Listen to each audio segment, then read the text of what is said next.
Valérie, vous êtes déjà là? Eh bien, écoutez, j'ai été convoquée par Madame Irma, de toute urgence. Elle m'a dit qu'elle avait vu quelque chose dans sa boule de cristal qui pourrait révolutionner nos concepts de la matière. Alors, vite, j'accours, je ne sais pas de quoi il est question. C'est un plus grand secret.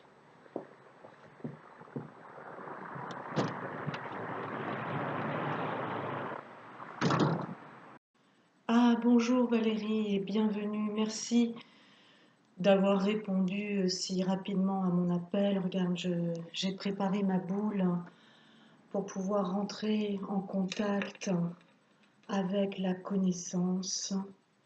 Voilà, je vais me concentrer. Merci de ton silence et de ta concentration. Donc, j'appelle les ondes de la connaissance pour percer le mystère de la matière. Que la lumière nous éclaire, que nous puissions comprendre. Oui, ça y est, je sens de la chaleur arriver, je sens que la lumière ne va pas tarder. Oh, oui, ça y est, c'est merveilleux. La lumière est là et nous éclaire. Ça y est. Oh, je suis pleine d'émotion. Nous allons pouvoir percer le mystère de la matière et révolutionner les concepts.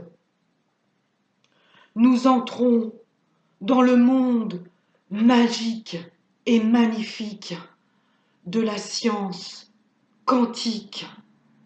Que la lumière soit.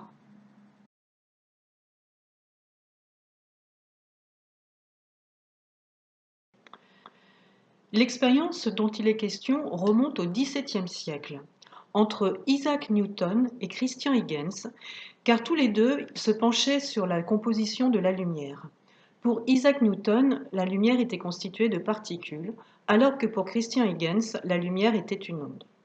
Alors bien sûr, depuis, au fil des siècles, cette expérience a évolué, et aujourd'hui, nous pouvons parler de l'expérience des deux fentes. Alors en quoi consiste cette expérience? Dans un premier temps, les physiciens ont monté un dispositif, que voici, qui consiste à projeter sur un écran des billes de matière à travers une fente. On constate alors que sur l'écran se dessine la forme de la fente par laquelle les billes sont passées. Puis ensuite, ils ont constitué un nouveau dispositif, ce coup-ci avec deux fentes côte à côte. Et de nouveau, sur l'écran témoin, apparaît la forme des deux fentes. Les billes ont donc traversé les deux fentes et sont venues se projeter sur l'écran. Bon, jusqu'ici, rien d'extraordinaire. Donc les physiciens ont poursuivi leur étude et ils ont voulu savoir ce que ferait une onde à travers une fente, voire deux fentes. Pour cela, ils ont inventé un dispositif avec un bac d'eau de manière à faire propager une onde d'eau. Voici ce premier dispositif avec une fente. Qu'est-ce qu'ils observèrent à ce moment-là? Eh bien, l'onde effectivement traverse la fente et à l'endroit où l'onde est la plus forte se dessine sur l'écran témoin un ray de lumière qui correspond donc à l'intensité la plus forte de l'onde. Ils ont donc poursuivi leur expérience et ce coup-ci, ils ont construit un dispositif avec deux fentes à travers lesquelles ils font passer une onde. Et là, qu'est-ce qu'ils obtiennent sur l'écran témoin? Eh bien, ils obtiennent un canevas d'interférence, c'est-à-dire que les ondes se chevauchent les unes aux autres et à l'endroit où l'onde est la plus forte en énergie, se dessine sur l'écran témoin un ray de lumière, exactement comme tout à l'heure, mais tout à l'heure, il n'y avait qu'une seule onde. Bon, alors si vous le voulez, nous allons résumer un petit peu. Nous avons appris que, lorsque nous projetons de la matière à travers deux fentes, nous obtenons sur l'écran témoin la reproduction de ces fentes.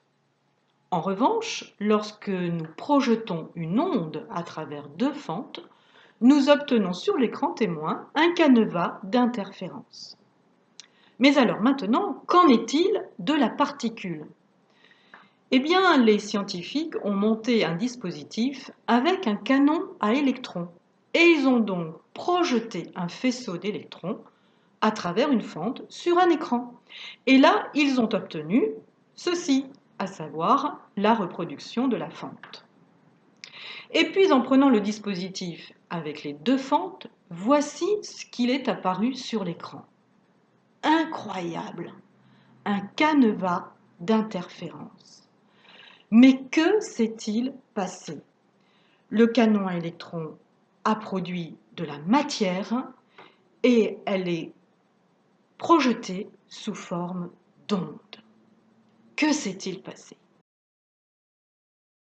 Bon, alors les physiciens n'y ont absolument rien compris et ils ont voulu justement comprendre ce qui se passait au niveau de ces fentes. Est-ce que l'électron passe plus dans une fente que l'autre? Enfin, ils ont vraiment fait beaucoup d'autres dispositifs et à un moment donné, ils ont créé un dispositif d'observation au niveau de la fente pour essayer de comprendre ce qui se passait au niveau de cette particule. Eh bien, ils étaient bien loin de s'imaginer encore de ce qu'ils allaient découvrir. Quand ils mettent le dispositif d'observation au niveau de la fente, voici ce qu'il apparaît à l'écran de contrôle. Littéralement incroyable. Donc ceci soulève beaucoup de questions. Lorsque on projette de la particule, elle se transforme dans certaines circonstances en onde, puisque quand il y a une fente, elle reste en forme de particule. Et puis ça veut dire aussi que l'observation, par son simple fait d'observer, change aussi le fonctionnement de la particule. Mais comment la particule sait qu'il y a une fente, qu'il y a deux fentes? Comment la particule sait qu'elle est observée par un dispositif? Comment? Eh ben, ça reste une bonne question quand même. Mais on n'a toujours pas la réponse. Mais ce qu'il y a de vraiment super intéressant là-dedans, c'est que la science quantique semble pouvoir démontrer ce que des traditions nous disent depuis très très longtemps, c'est que la matière n'existe peut-être pas, ça n'est que de l'énergie, et que tout est lié et interdépendant, que donc les situations que l'on crée sont le résultat de conditionnements multiples. Tout est lié. Oh, eh ben, on n'est pas au bout de nos découvertes. Merci, à bientôt.